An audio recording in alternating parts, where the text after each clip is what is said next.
Welcome back once again to the Sisters Reading Romance podcast. This week's books. Yeah, books. It'd be books. Is it's a duet. the Sinners Duet by Sofie Lark. So the first one is There Are No Saints, and the second one is There Is No Devil. I honestly have never called them by their names. I just refer to them as No Saints and No Devil. I just call it the Sinners Duet because, like, rule number one of duets, you read them fucking together. Unlike Ayesha, who reads one and then we'll be like, I don't know how it ends, and it's like because you didn't read the second book. Unless you don't like the first book, that well, much, obviously, then you don't read the second book. But if you like the foxgloves. The Kingpin's Foxglove, which is a very fucking long ass name. You were like, what is it? What's going on? How does it end? Anyway. And then I was like, you read the second book in the duet. So this series, this was like overhyped. Like I saw this everywhere. So I saw this on like Bookstagram, Booktok. So I think it's like it kept coming up in definitely like really big on the socials because Sofie Lark is like really big on social media as well. It also kept coming up on my like Kindle like recommended read this all the time. I kept seeing it and I was like, oh, should I just read it? Yeah, I mean I've read her other series, so that's kind of new. I wasn't like, so I like a dark romance. Like I think I have to be in the mood for it. I just don't think it's a dark romance. I agree. It's a great romance, which I think we'll get into later. But like the reason I picked these books up is because they did a limited edition release cover that had the snakes on it, which was fucking awesome. I loved the new covers. I hate the original covers. I don't mind the original covers. I understand that like oftentimes authors don't necessarily always get a say, so I understand that. But like the re-release covers were so nice, and I was like, okay, I have to read these books because if I like them, I'm just going to buy it. You were fully going to buy them, and I was dude, you need to read it And then I read them, and I didn't buy them because I just, like, this was not what I was expecting. I don't think I had a good time. I just don't think I'd go back to the series. So, okay, dark romance. So, tropes. It's a dark romance. Boy obsessed. Yes. Yeah, that's a good way to put it. Alpha hero. I think Cole's an alpha. I guess. What other tropes are there? Like this one was a weird one. There's not a lot. Not a lot of tropes. Not a lot of tropes. But like I guess like a work romance. Yeah, kind of. Grumpy Sunshine. I wouldn't say Mara's like a sunshine. But there's a lot of trigger warnings. Yeah. If you like, so the ones that I could distinctly remember are kidnapping and like stalking, like really intense stalking, murder, and it's like murder. It's like semi-graphic, like it's not like crazy graphic, but graphic enough. It's graphic enough that you get the idea, and but like, it doesn't like there's no like blood splatter, but like yeah. And you don't necessarily you're not seeing the murders happen. Like you're not in the POV seeing it happen, but you're definitely like you're still getting a description of the scene. Oh yes, yeah. So like if the scene, like the end scene would bother you, then that's what I would like. You don't get the actual like killing, but you get the aftermath. And then there's a lot of talk of rape. Like a lot of talk of rape because one of the characters in the book is a rapist. Yeah. And rapes all of his victims before he kills them. So there's a lot of like rape and like threaten of rape. Yeah. So it's so weird because like these trigger like these sound like intense trigger warnings. But like this book is like not intense. It's not intense at all. It's very vanilla dark romance. It's super. I was expecting. I don't know if you read Haunting Adeline. I thought it was Hunting Adeline. There's two. So the first one is Haunting. Second one's Hunting because it's a duet as well. That is fucked. Like that is a dark romance, 100%. This is like Flowers and Sunshine in comparison. Like I was expecting like a really dark, because of how hyped this was. I was expecting a super dark romance. Like, yeah, I guess this is like a dark romance for people who don't read dark romance. Yes, I agree. If you're into dark romance, this is not what you're. This is like gray.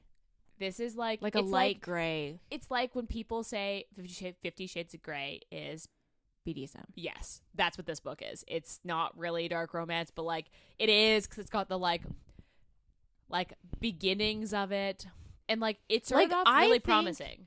It did. Like the first book I had like a really good time with, but I agree. First book, I think she should have like went full throttle with this. Oh, series. I agree. I think you got to. I think she kind of took her like her foot off the gas closer to the end of the second book. I think she or the tried first to, book, and then the second book she just was like, we're gonna go into neutral and just glide. Yeah, like it was almost like she wanted to make this a dark romance, but like wanted to make it mainstream, so she didn't go all the way. Yeah, she wanted it to be very palatable for, which is just not what you want. Like when you pick a dark romance, like this just not. Yeah, I guess like if you're not really into dark romance, this is a good. Like the dark romance communities would pick this up and be like, yeah, nah, this is like, which is like what we did because both of us have read lots of dark romance, and like this is just not dark. Like it sounds weird to say this wasn't dark enough, but it really wasn't. It wasn't a dark romance. Like there were parts of it that were because it did start off really strong. I would say, but this is also like because she writes a lot of like mafia stuff. Okay, I would say this is like literally like the same. Like if you have you read any of her other books? Yeah, I read her. I have this is the first series that I've read. Her like first series with the I think it's called like the Cruel Prince or whatever. Like that series. I haven't read the. There's a newer series that she's I haven't read the offspring of that series, which is the one that everyone hypes online because the covers are like really nice. But I read her first series and I had a good time. I think it's definitely different than like. Are her mafia books similar? Yes and no. I think the darker? last no, they're around the same time. Okay, so they're like dark romance, but they're like a muted dark romance. Yeah. Okay. Because, I was expecting this to be... I just, like, really wish that she had committed. And, like, we're never trying to, like, shit on an author because these were good books. They just, like... I enjoyed my time. They just weren't dark enough. Like, if you're going to call it a dark romance, like, fucking give her. Because this could have been so good as a dark romance. But, like, it just seemed so... muted. Yeah. Like, so lots of trigger warnings. Definitely look these up if you haven't read them. Because there's enough that I would say it's worth a look up. The Goodreads ratings were like surprisingly high. I think people, in my opinion, people have like a decent time with these books, and a lot of these people like don't read a lot of dark romance. So maybe that could be it because people just don't. Because it's like you get a little taste. So like There Are No Saints, which is book 1, had a 3.8. Goodreads rating out of 5, and they had just over 19,000 reviews, which is like a little higher for what I would higher than most books you find on Kindle Unlimited. I would have put this as like a 3.5. I think I rated this a 4. Really? I had a good time. I didn't like. I like the first book. I think I like the first book far better than the second book. I agree. I would have probably given this a like 3.75, like a 3.75. Like I wouldn't have given it quite a 4, but a 3.5 is a little low. Honestly, so like maybe the 3.89 is pretty accurate then. My Goodreads ratings is just like if I had a good time, it's a 4. Oh, if I didn't have to like I'm a little struggle harder on them. Like if I didn't have to struggle through the book, and I like had to like literally like didn't have the urge to read it, then it was like a 3. But if it's like I had a good time, I read it at a decent pace. There wasn't a point where I was just like, when is things going to pick up? So the first book I would say was good because the stakes felt high, you know? Yeah. So like you felt like you were like, okay, I need to keep reading. The second book, I didn't feel like the stakes were high enough. It sounds weird to say that given the like plot line. They did so much, but like all of it didn't. Little at the same time. Yeah. All of it didn't amount to anything. Yeah. The There Is No Devil, which is book 2, had a 4.01. Did it how many? 11,000. So like about half of what the first book had. It's either people read. That means that people were just either not reading the second book, or they just didn't know it was a duet. I think she released these relatively close. Yeah, it's a really obvious duet though, because it doesn't like. it doesn't end on a cliffhanger, but it ends like you know there's an obvious another part of the story. So I don't know. Some people don't read books like back to back to back. You know, really? Some people don't do that. Some people like will read it and they'll be like, okay, I'm gonna go off, change the pace, but change it ends the tone. on like it doesn't end on a cliffhanger, but like kind of like it's like, whoa, what's happening next? So like I thought that was really high because I would have given the second book a 3 for sure. Yeah, because the second book was definitely not as good. I gave both of them a 3 on Goodreads, I'm pretty sure, and I think as a duet, like rated together, I'd probably give them higher. But the first book I probably would have given like a 3.75, and the first book I gave a 3, or the second book I gave a 3 for sure. Because I thought the 4 rating was a little high, although the 11,000 ratings is like also on the lower side too. I gave There Are No Saints a 4, and I think I gave the other one a 3. Yeah, that seems more accurate. I'm pretty sure I gave them both a 3. I'd have to look it up, but I'm pretty sure I gave them both a 3. Oh, I did give it a 4. You're a lot easier than I am. Yeah, I guess I was just like, when I finished that, I was like, I enjoyed my time here. So this is a duet, so you should read both of them. Yeah, you should. It is also dual POV, so you actually get, I'm pretty sure in the first book you get mostly you get a little bit more Mara, than Cole. So the first couple chapters, like they don't go back and forth one for one. They go like one Cole, maybe a couple Mara, another one Cole. And then the second one you were mainly with Cole, aren't you? I think it does go back and forth, like flip one for one, but you spend a lot more time with Cole than you do with Mara. So like it is definitely dual POV, which I do like. I do like that. Like I bought into Cole a lot faster because you could see his point of view. Yeah. Are the back of the books accurate? Let's see. I'll pull it up. Let me pull the Goodreads up and we'll read it here.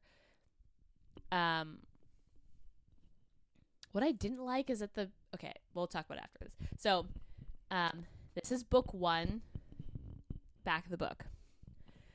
I loathe Alistair Shaw. The city of San Francisco thinks we're rival artists. In truth, we're predators battling for hunting ground. We never chased the same prey until the night we both laid eyes on Mara Eldritch. Shaw wants to use her as a pawn in his twisted game.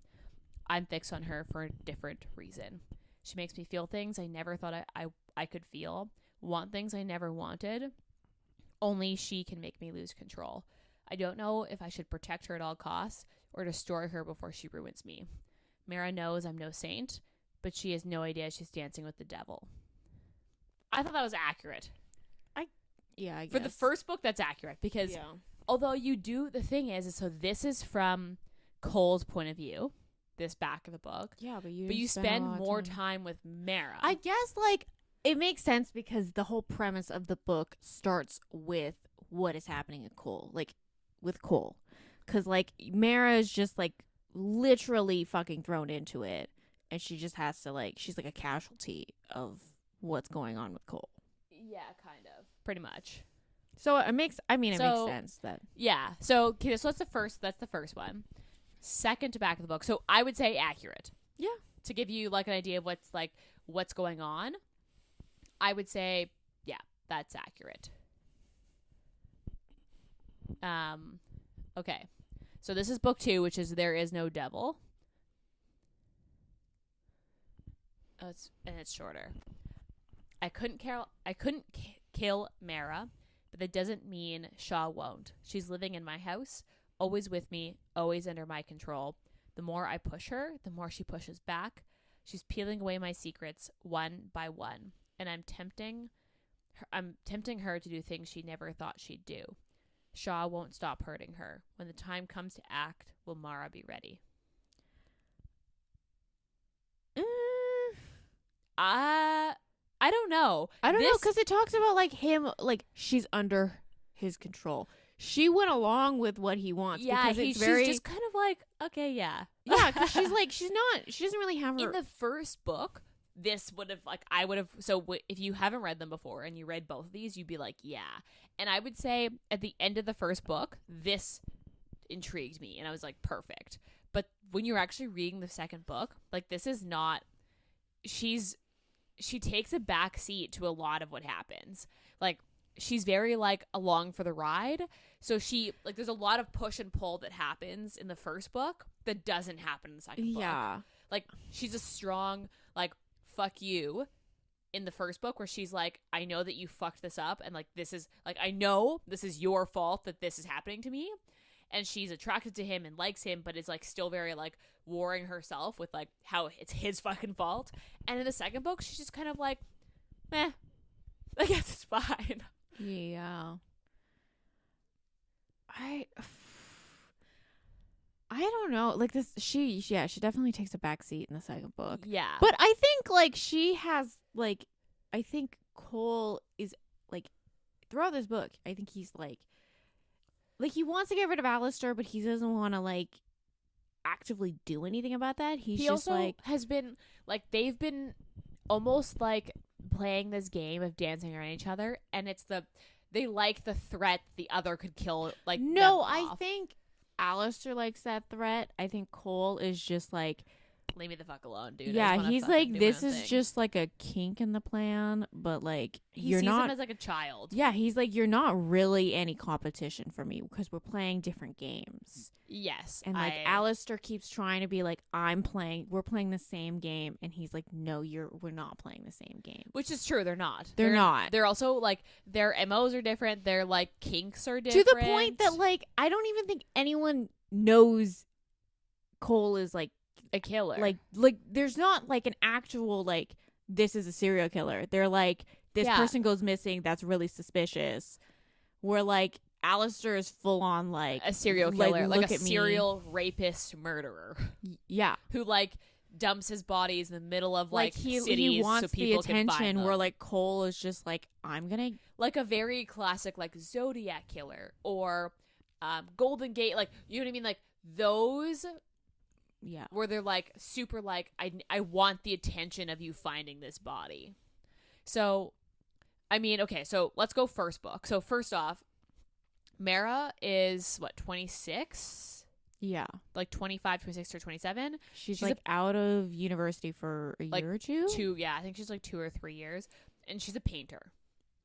She's an artist. Yeah, but, like, what she does is paint. Yeah. Like, that's, like, her thing. Whereas Cole is, like, I got that he was, like, what, 31 or 2? Like, he's in his, like, early he's, like, 30s? Late 20s, early 30s. Like, I thought he was definitely in his 30s. Because I feel like that was mentioned, but I can't remember if he's, like, I know there's definitely early 30s. And he's a sculptor. Yeah, he is mainly sculpting. And then Alistair is a painter. I think he does a bit of both, or, like, abstract, but his Alistair's is abstract art. I could swear. Okay, so he does, like, his is, like, abstract, and he's the same age as Cole. Yeah, because they went to school. Same ages because they went to school together. They went to school together. So the first book focuses mainly on Mara and Cole, and you basically meet. It starts off with, in, like, Cole's point of view. Yes, where you meet Mara, and he doesn't actually physically meet her. No, though. he just, he notices that she's notices good at her art.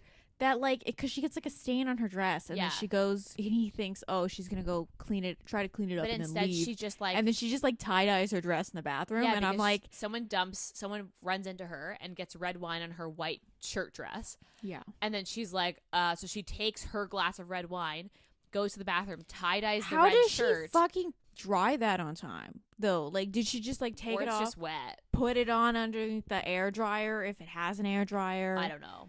They don't explain that, but, they like, don't explain it. But, so like, basically, with, he's like, just like looking at her like, oh, that's a little interesting. That's intriguing. He never pictures her like she's fairly average. Like, yeah, she's described as, he doesn't like look at her and be like, oh my god, she's like the most beautiful person on the planet. Yeah, like, he's described her as, like, average. Like, she's pretty, but she's, like, average. She's, like, tall, fairly thin. I don't think she's tall. I thought she's, like, undernourished. Like, she full on looks like a fucking I thought skeleton. that she was, like, really skinny. I saw her as, like, literally skin and bones. Like, really skinny. Like, not necessarily, like, unhealthy, but, like, borderline. I would full on say she's unhealthy. Like, she can't even afford food. I know. And then like, dark hair, and I think her hair was curly. Yeah, which the cover did. She doesn't have curly hair. Yeah, the cover was not what I pictured her looking like. I kind of pictured whereas like the Cole person on the is, like- cover, but like a little bit skinnier. But like Cole is like Greek gaudy, like Yeah, he has like longish tall, hair. dark, like blonde, like it's like ashy blonde hair. Yeah. Like I pictured like Adonis type, like where he's like classically good looking. Okay, here's the thing though. But like every scowling time they're all the like every time they're like he has long hair, I'm like, oh, he has hair down like to his chest. No, it's like no, below it's his like ear. yeah, it's like like- a moppy. Yeah, like like a it's mop. just like a little overgrown. Yeah. And I hate when they describe someone Long with hair. long hair, and it's just like then they have long hair. They have like shoulder length hair. That is No. what I think long They hair have- on a guy They is. have long hair for a guy, not long just hair. like just describe it something different. I think like the Yeah. description. He of has him- like moppy hair basically. Like it's Yeah. below his ears and it's like very like shaggy. yeah. I don't even remember what fucking Alistair looked like, to be honest. I think he just had remember dark him being hair attractive. and him being like really fucking muscular. I remember Actually, them describing yes, how that. big he was. He Like was he's like huge because he worked out like so much. like because he was like overcompensating. I'm trying to think of an example of someone who's like really muscular, who's like really attractive, but I can't. But I just pictured him like almost like Like very really, Dorito just like a really shaped. yeah yeah. You know, Yeah, like that's how I he pictured him focused a too. little too much on Whereas, chest and arm day. Like yes, like but he I doesn't pictured do a lot of them- core. I pictured them good looking, but in different ways. Like yeah.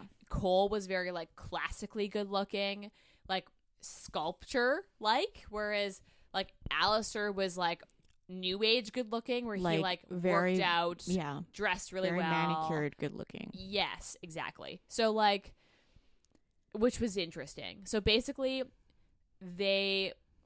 Cole notices Mara. Alistair notices Cole noticing Mara. Thinks that he likes her, which was a really weird situation to begin with. Cole's like, get the fuck away from me. And he's like, ooh, you like her? And he's like, get the fuck away Like from me. Alistair is like the definition of a fucking tryhard. Yes. Like the friend that nobody likes. Like they show up Yeah. and they're like trying to be all cool, And you're like, they're like, no. fuck off.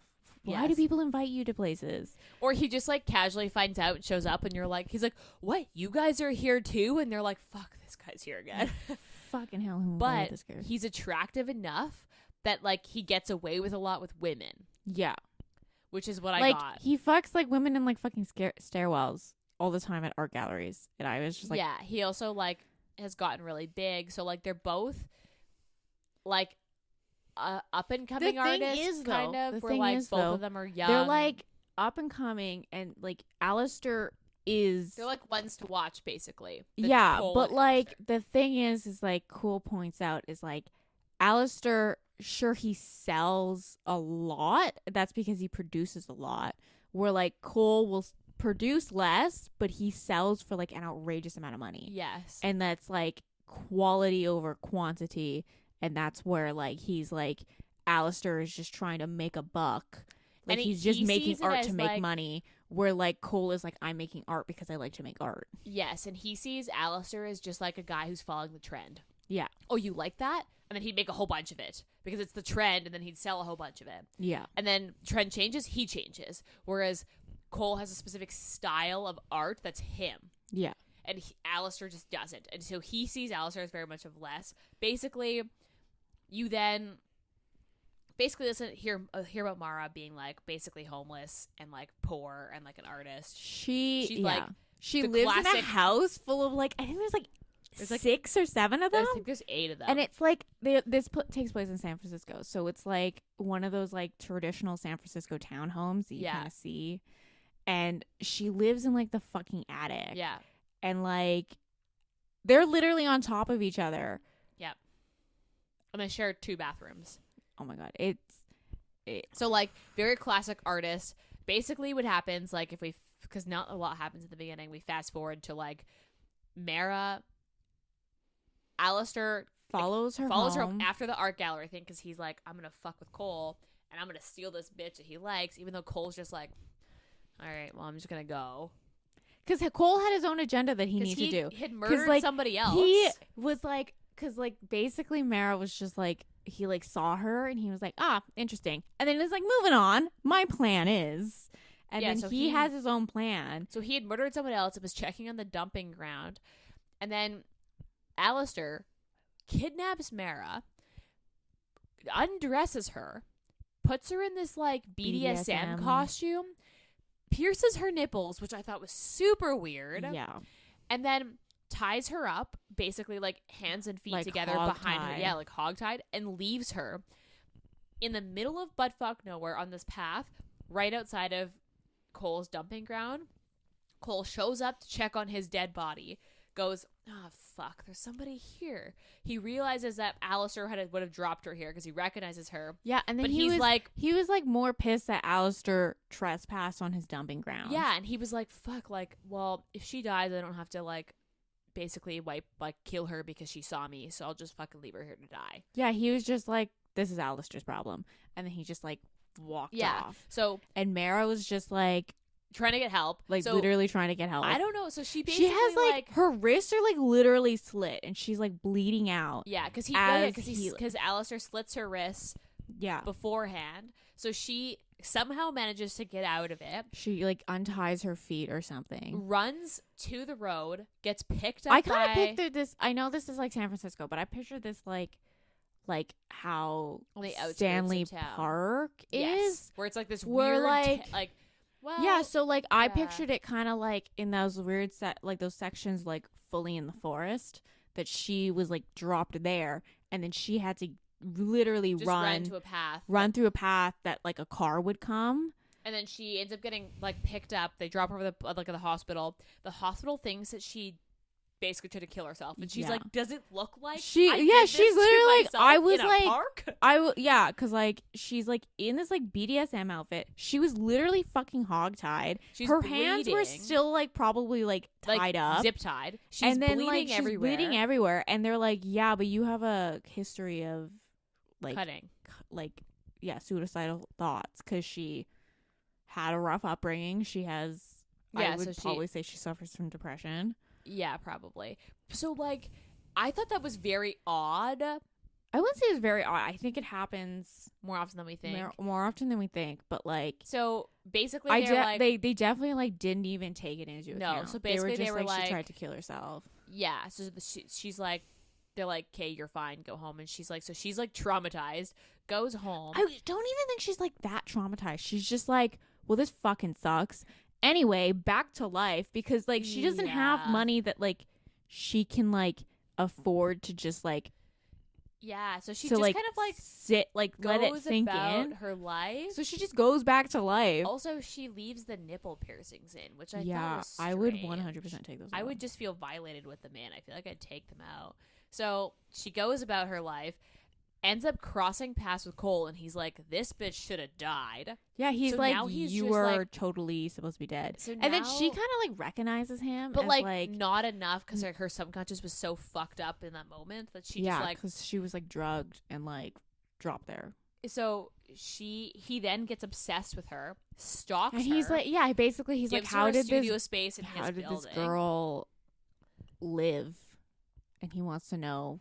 And what about her is so special that she lived? Yeah, so he's like following her around basically. The part where I'm like, okay, this is a true drug. When he like broke into her house and like then jacked came off in her underwear and then put it on the floor and then she put them on and she's like, this feels wrong. And it's like, yeah. And then she had to take them off because she was like, this is fucking like she looks at them, she sees cum in them, and she's like, okay, I have to deal with that later. And then she like goes on a date with no underwear on because she only has like 4 pairs of underwear on rotation.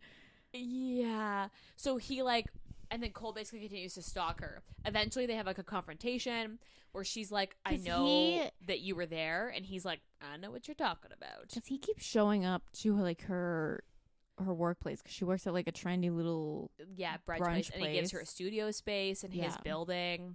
For like dirt. And then all her friends are like very weird about it. Cause they just don't seem to really care. They're just kind of like, oh, you've got some weird guy that's just like your boss who like, or your landlord that's kind of like hanging out. Like, okay.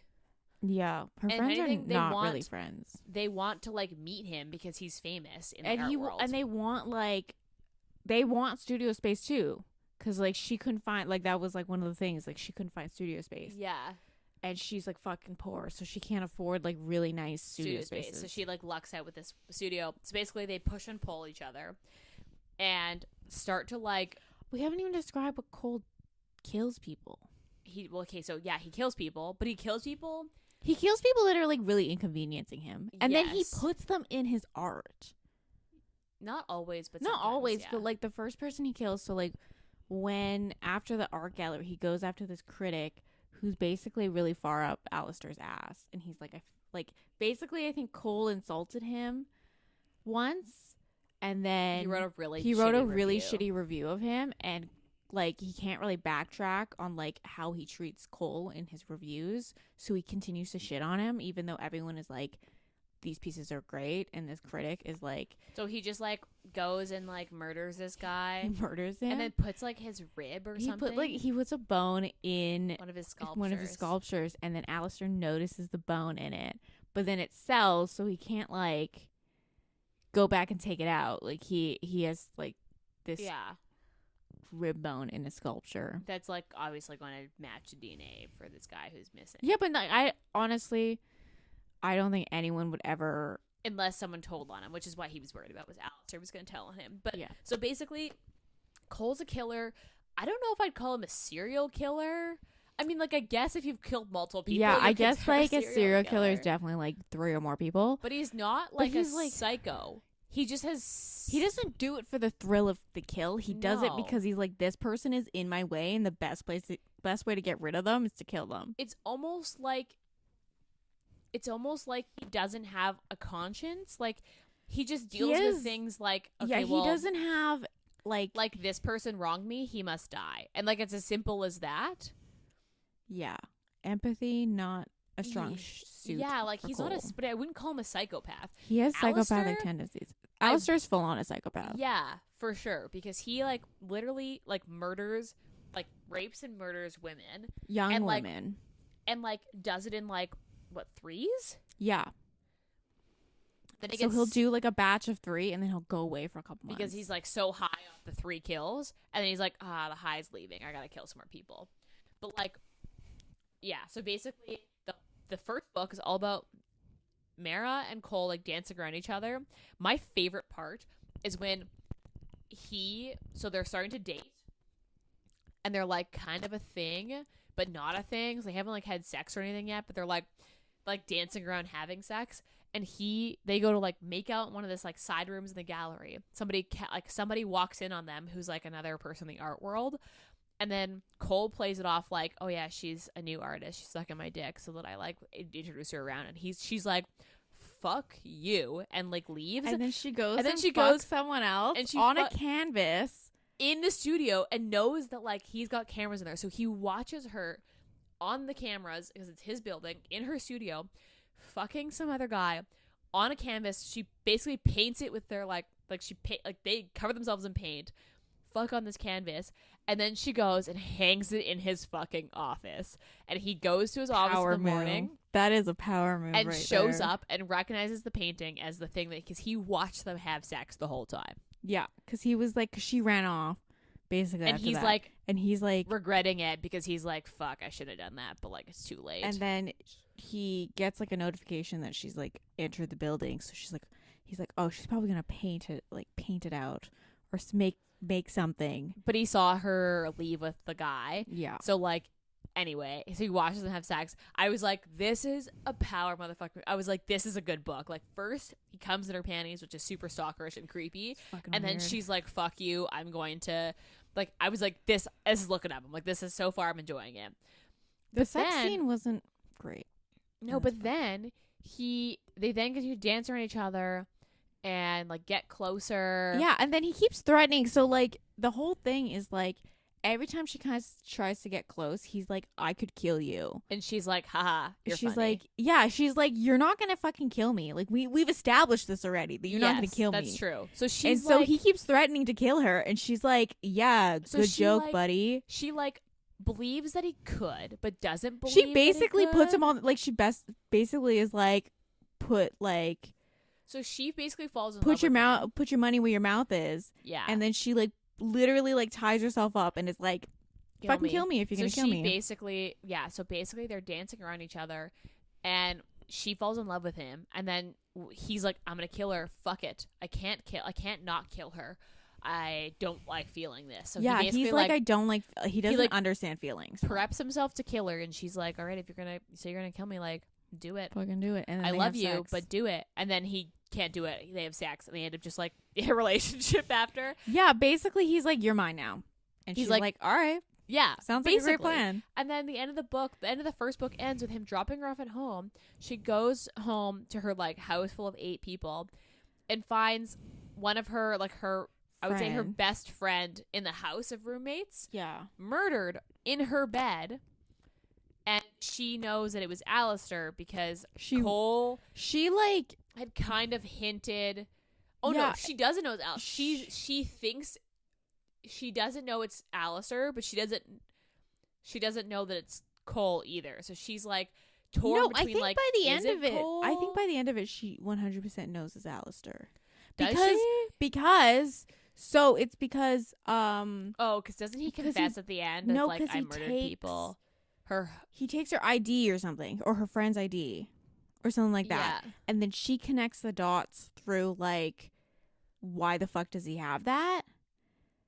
Or something like that, and she connects the dots of like, he took something from her friend, which happened the same night that she got kidnapped.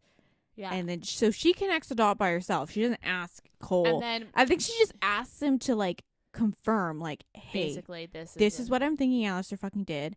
And Cole was just like, sure, that sounds about right. And the weird part, the one thing that I didn't understand was that her roommates think it's her fault. Yeah, like her friend, I was really confused the roommate gets killed in her room, and they're like, you basically killed her, and which is like so weird because her roommates literally don't give a fucking shit about her. Don't know anything about her. They don't. Like, yeah. I think the reason they connected it was like because she told her roommates that someone tried to kill her. And I think her roommates like full on believe that someone tried to kill her. And then the other roommate happens to be murdered in her room, and they're like, they came back for you, and it's your fault that she died. Which instead. Was super weird. It's like blaming the victim. Yeah, it's like you got raped. It's actually your fault. Like that's the way I pictured that, was like it being like, you should have worn that skirt. That's why you were raped. And I was like, this feels like and then that, basically because her roommates.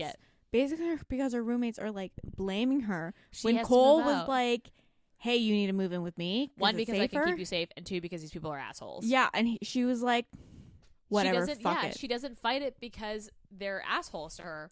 So then she goes to his house, and they have this weird thing. So that's the end of the second book. The end of the first book. The first book ends with him being like, "You're living with me," and she's like, "Okay," and then it ends. Yeah. So, second book starts with them being like, okay, her friend Erin is dead, and they know it's Alistair. Yeah, she knows. She's like 100% on this like revenge plan, but she doesn't actively do anything. No, she's like, very like, oh, he is trying. He's like, she's like, you need to train me on how to fucking kill Alistair. And so he like, I think he's like training her like self-defense stuff with like knives, I think in particular. I don't know. I don't remember. And then I just remember him teaching her how to drive.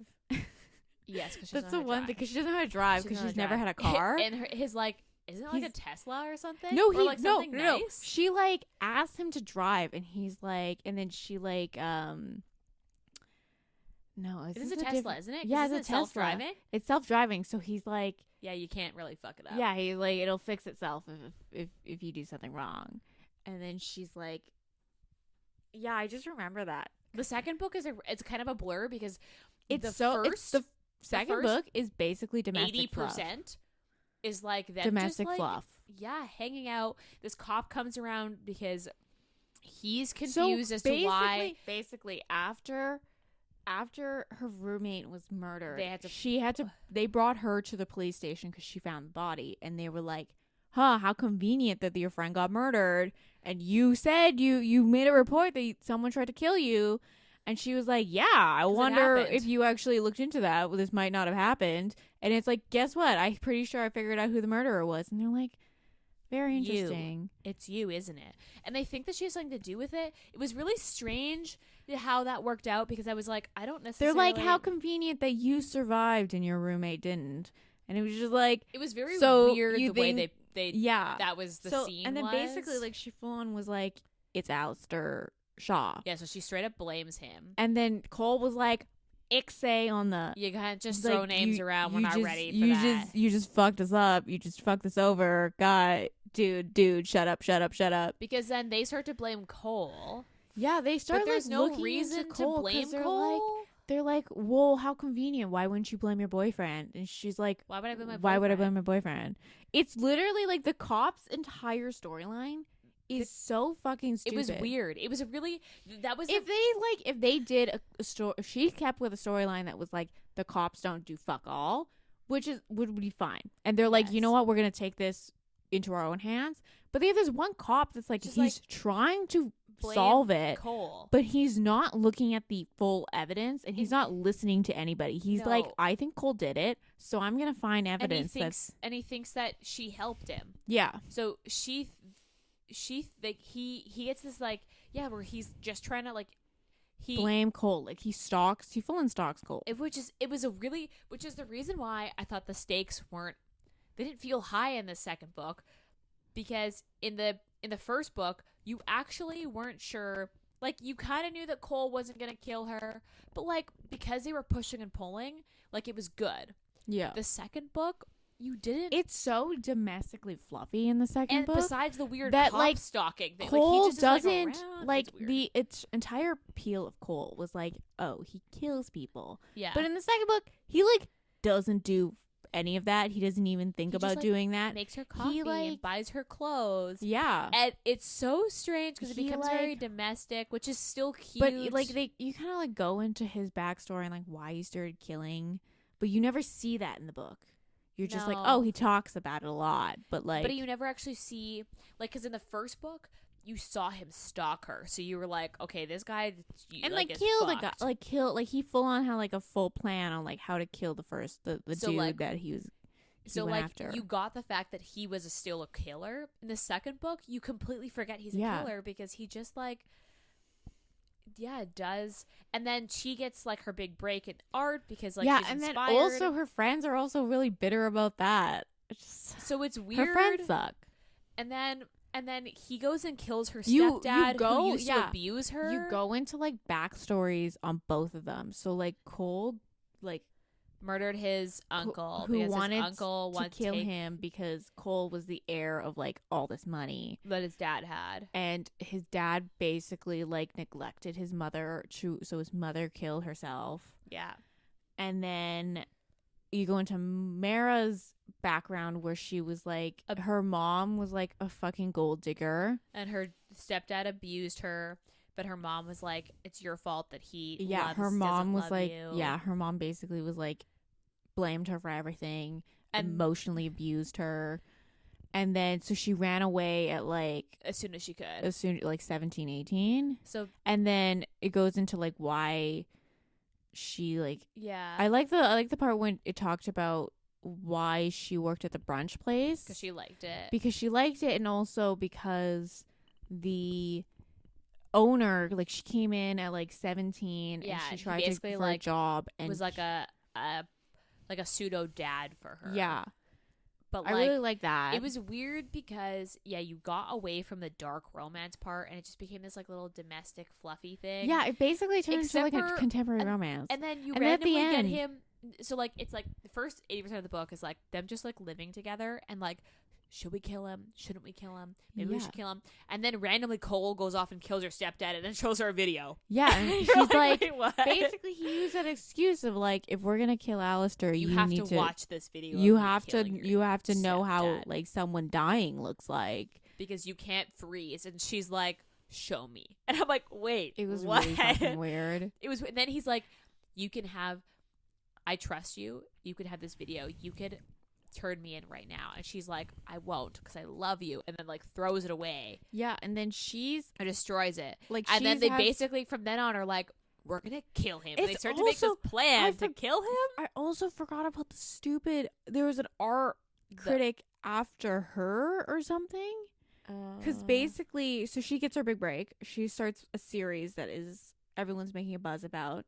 And his art critic is basically like, oh, maybe she's just getting this buzz because she's fucking this other guy. Yes, but kills him. No, she like, because the woman. The woman. That's right. Because the woman keeps like sniffing around and like, and then asking for like interviews with like her mom and her stepdad, and like her mom is just like, Mara's like an attention whore. Like obviously she'd only be famous because she's fucking that other guy. It's weird because I thought that was a very strange side plot that didn't need to happen. It didn't go anywhere. It was Besides just the fact of bringing Mara's mom into it. Which could have been done another way. Like, if she was a gold digger, she could have just saw her on, like, the talk show or the news and then come calling for money. Like, there was another way to make that happen. Her mom sends her emails, verbally abusing her emails, to the point that Mara's like, she doesn't know my email. She doesn't know where I live. Until now, because now it's, like, her everywhere. And, like, she'd just show up and she'd be like, I need money and you need to love me because I'm your mother and that's your job. I just thought that was a really weird side plot with the art critic thing. Was a weird side plot that didn't need to happen. Like, a lot of side plots that went nowhere. Yeah. And then so what happens at the end is they're like, okay, so we're gonna kill him on like Christmas. Was it like Christmas? It was like Christmas Eve. There was like a party. So they're like, we're gonna kill him on Christmas. She's like, we're gonna lure him because like Cole does this really big exhibition piece for like a charity, and it's a maze, and it's basically a maze. Lure him, and they're like, we're gonna lure him to this thing and kill him. But then they don't anticipate the cop being there, and so they like, because like basically the idea was like she was going to lure Alistair out, fake fight, and she'd run off, and then Alistair would follow her to kill her, and then she would lure Alistair to the maze where Cole is already waiting to kill him. But then Cole gets arrested for no reason. Then he literally no reason. Because he's like, this is a citizen arrest or whatever. Like, they have no evidence. They have nothing. Yeah, because it was like, super weird because the cop is just like, where are you going? And he's like, home? Like, I'm going this way? He's like, you're under arrest. He's like, I haven't literally done any. I literally am leaving out of a back door trying to follow my girlfriend. And you're arresting me? Literally handcuffs him, puts him in the car. She's running down this, like, maze. He's like, oh, fuck. Alistair's going to kill her. Like, I was supposed to be the one that basically pull the trigger and kill him. So they're in the back of this cop car, and Cole's like, "Fuck it," and like knocks him out. I really the cop car. Couldn't even picture it. I pictured him like kicking the back of the seat because he basically like, if you imagine his like hand, his hands are handcuffed behind his back. He basically like pulled his like shoulders back underneath, pulled his feet out so his hands were at the front. Yeah. Which is also really fucking hard to do. And he seemed really tall. So I was like, I don't know how this, like, I know this is possible, but like, it seems also, really hard. Like, have they seen the back of a cop car? They make the back of those cop cars as small as possible. So literally people have no space to move. It was really strange. So then he knocks him out. The cop car flips. And then he just like, gets the keys, unlocks his handcuffs, gets out, and is like, ooh, I need to go. But, like, obviously, a cop car just fucking flipped. People are, like, watching around. He's like, well, fuck. So he, like, starts to just run towards this, like, maze. Mara's in there having a, like, hand-on-hand combat with this guy with a knife. Who is literally 3 times bigger than she is. And a legitimate murderer. And then Cole finally shows up. And then they have a fist fight. It was basically just Cole a fist shows fight. up. They like tackle each other and they're like punching each other. And Mara's like, babe, I got you. And like tries to stab him, kills him. Mara ends up like killing him. Yeah. And then Cole's like, just go. I'll take the fall. I already flipped a cop car. Yeah. So weird. And then Mara's like, okay. So she like also slightly covered in blood, kind of beat up, just runs out of the maze. And leaves out the back way. Yeah, and then goes Cole home. sends her to take the fall.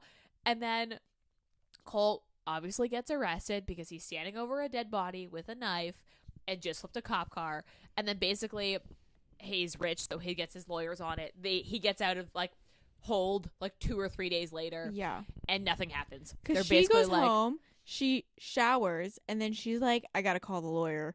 And she calls the lawyer. And then she breaks into Alistair's house and dumps all of the evidence of the people that Cole killed at Alistair's house.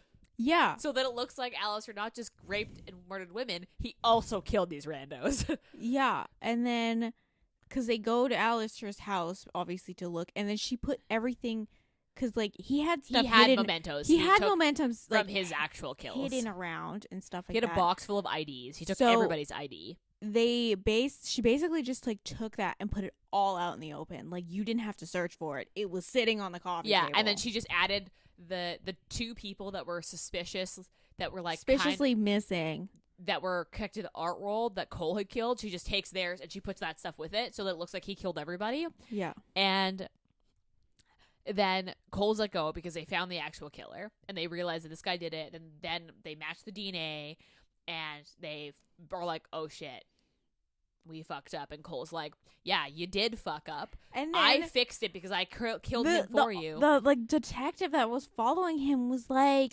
he basically had to apologize, but he got all the credit because they were like, for finding, like, Cole basically swung it as like, you will take the credit, but like he basically like gave him all the credit. Yeah. And this detective is like, he's like angry because he's like, they're giving me all this credit for this murder I didn't solve.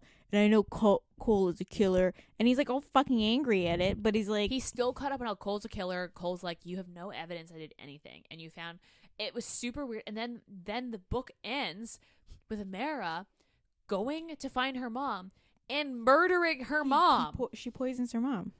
And I was like, wait a second? What? And then they just live happily ever after. Yeah.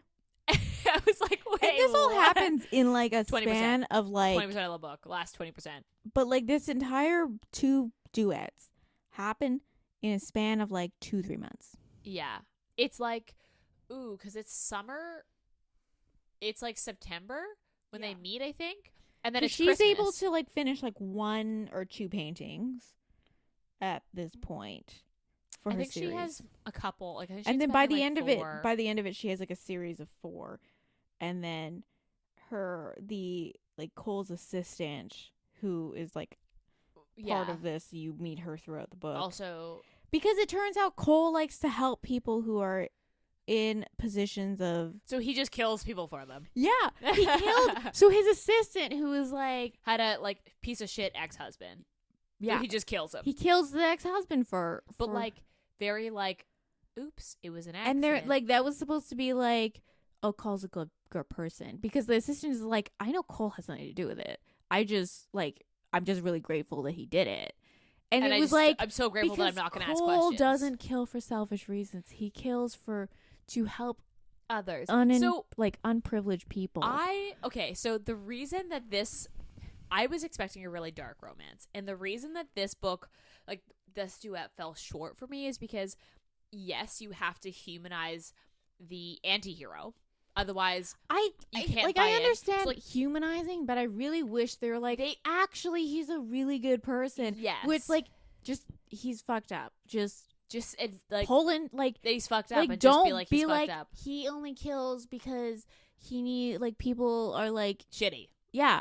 It's like he just wants to kill these people who are in his way. That is like, they could have just did that. Yeah. But no, they had to try to justify why he kills people. Did you ever read Hunting Adeline? No. Or Haunting? So in that duet, if you're a dark romance reader, first of all, if you're not a dark romance reader, it's fucked. So maybe don't read it. But if you are, it's super good. The second book is like really fucked up. But the characters stay consistent through both.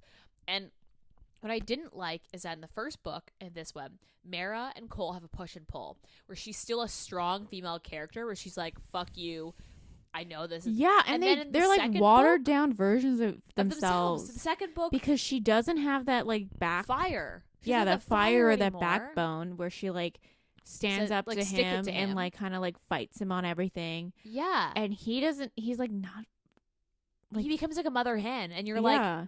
But like, I want you to take care of her, but I also want you to be a psycho because that's why. Yeah.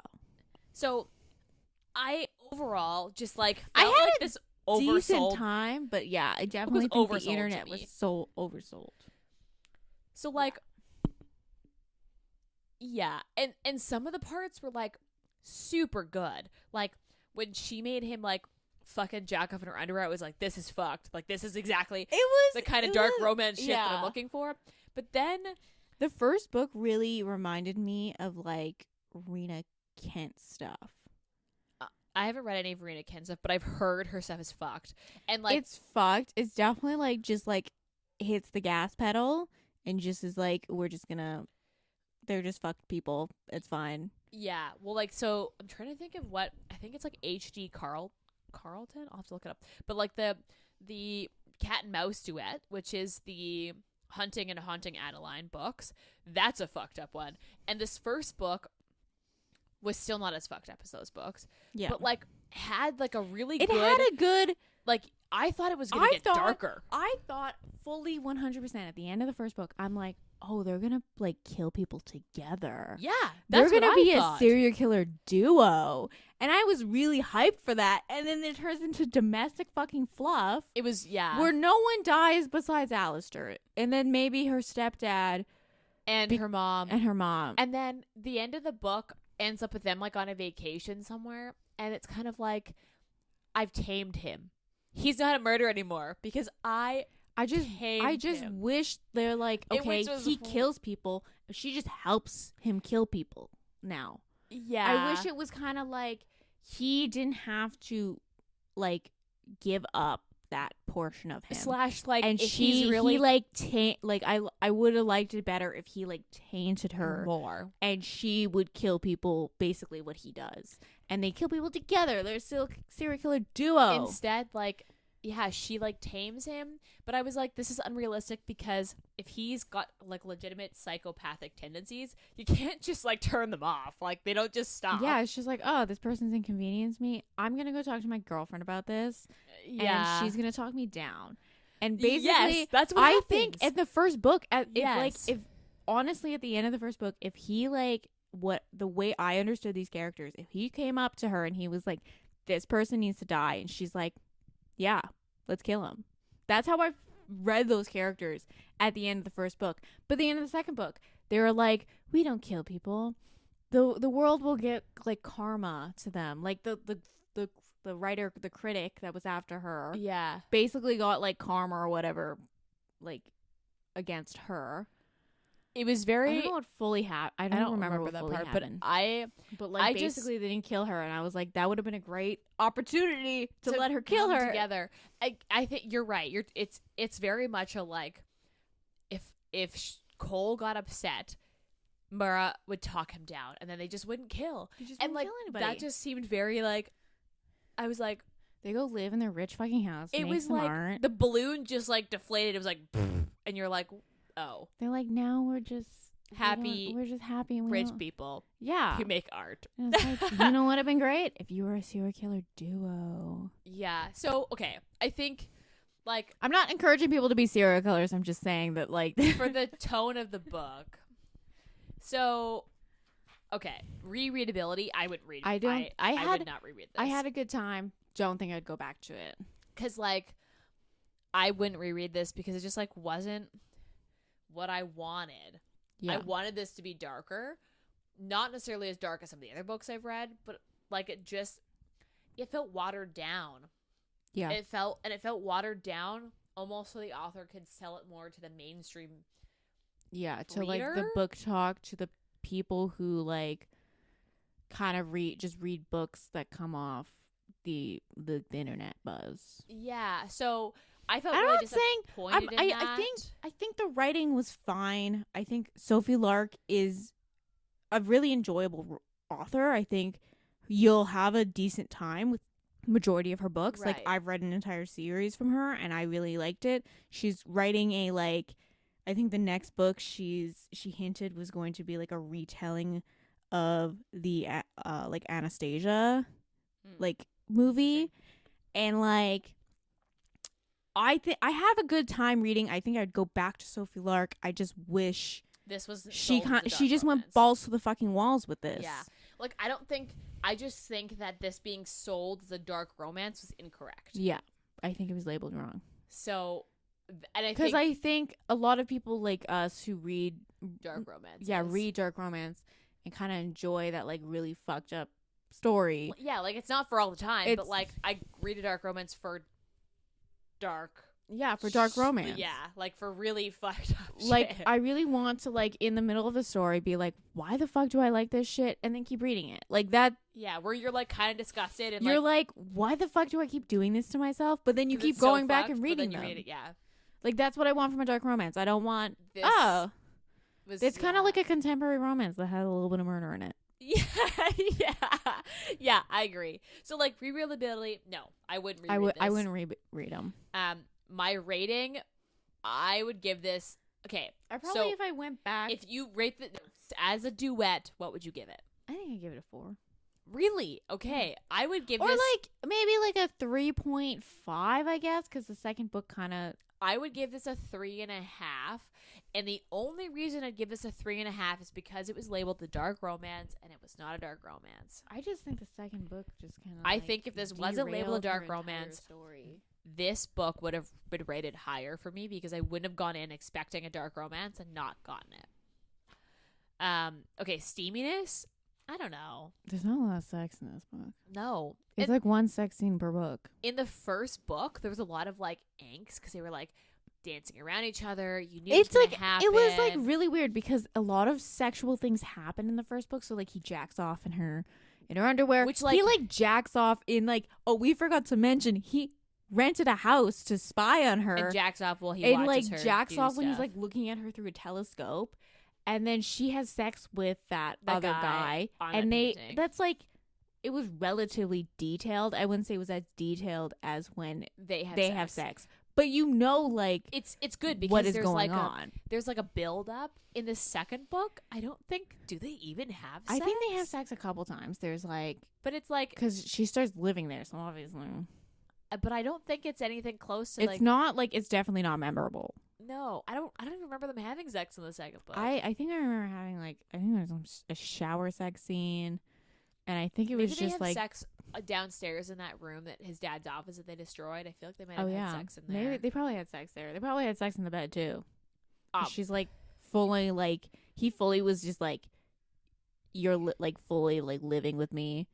Like you're mine, you're sleeping in my bed. Because she was like, "Oh, I'll have my own room." Like this is like very no. She's like, "No, you're sleeping in my bed." So he bought him like a robe. Steaminess out of 5, I'd probably give this a 2.5. 2.5, yeah. Like 2.5, 3. The first book was pretty good. The first book, pretty good. I'd still only give it like a 3 to a 3.5, but like as a whole, I'd give this series a 2.5 out of 5. Yeah. Would I recommend this? I think I'd recommend it. I feel like there's an asterisk on this. I feel like I would recommend it to someone who doesn't read a lot of dark romance. Yes, I agree. And kind of like if they're like, I want to see if I would like a dark romance, I'd be like, here's a duet, very tame. Yes. So it's not balls to the fucking walls crazy. Yep. But it gives you a little bit of a taste of it. Yeah. Like an appy of like what a dark romance would be, and then if you want to go to the entree, you can. I agree. I would recommend this to someone who doesn't read dark romance, who wants to try dark romance. Yeah. I would not recommend this to someone who reads dark romance on a regular basis. Yeah. Because this is not dark romance in my opinion. It is very watered down, but if you're trying to get into it, you want to see if you like it. This is a good starting point because it's got some parts where you're like, the first book is kind of fucked, but then it makes it palatable in the second book, so you can really dip your toes in the water.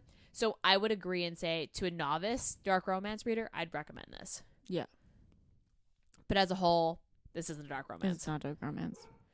And yeah, I just was so oversold on that especially when you're like, if you're someone who dabbles in a lot of different tropes and you're in the mood for a dark romance, you're in a mood for dark romance. This is like not gonna. This was scratch not. your itch. And this is so I started reading this and I was like disappointed because I was in such a mood for dark romance, and this fell so flat. And I think maybe that's why I'm so harsh on like some of the ratings on this book, is because I was like super like into a dark romance, and that's what I wanted, was a dark romance, because that's what I was going for. Maybe we'll do another dark romance that's a lot more fucked up, because this wasn't a dark romance, although some dark romances are really fucked. They're definitely a peculiar taste. So, moral of the story, if you're not a dark romance person, this is a good place to dip your toes in. If you are, this is not a dark romance. I would stay clear. Otherwise, like, okay book. Yeah. I had a decent time. I didn't not enjoy my time. I didn't have to struggle through reading them. The second book I had a hard time getting through, because I was like, why? I just kind of read them. This? I read them all in like really quickly. Yeah, same. Like, I think I finished this in like, I think together, because they're not long reads. No, they're like not long they're books. both like a 2 or 3 hour read. Yeah, I don't think they're so like that you could long. technically finish, if you're like a relatively fast reader, you could read this over a week, like a weekend. Yeah, because this is they're about 300 pages, give or take. Yeah, so maybe next time we'll have another dark romance. If you have a dark romance you want to recommend, send them our way, because that would actually be good. I'd love to hear what you guys are reading if you're a dark romance fan. And if you're someone who is trying to dip your toes in dark romance. Yeah, I think we like really shat on this book a little bit. I know, I'm sorry. We didn't hate this book. I really say I didn't hate the book. I didn't hate the duets. I quite enjoyed them. I had a good time. I agree. Just, like, if I was in a dark romance mood, it wouldn't scratch my itch. No. So yeah, I swear we don't hate this book. I don't hate the series. I just like, it's just not what I was expecting. And I think that's why I gave it such a harsh rating. Send us book recommendations, dark romances that match this episode. Send them our way. I'd love to hear what you guys are reading. What you think about this series. Yeah, if you're a dark romance fan and you've read this, like, we want to know. Or if you're not a dark romance fan and you read this, is this really a good, like, dip your toes in the water type of book? Because I'd be curious, because that's how I feel it is, and we feel it is. Yeah. Don't forget to subscribe, download our episodes, tell a friend about us, rate and review us. 5 stars. Only 5 stars. I don't want to see 1-star reviews. Just saying. You can find us at Instagram at Sisters Reading Romance Pod. You can email us at sistersreadingromancepodcast@gmail.com. Yeah, that's all. Okay. Bye.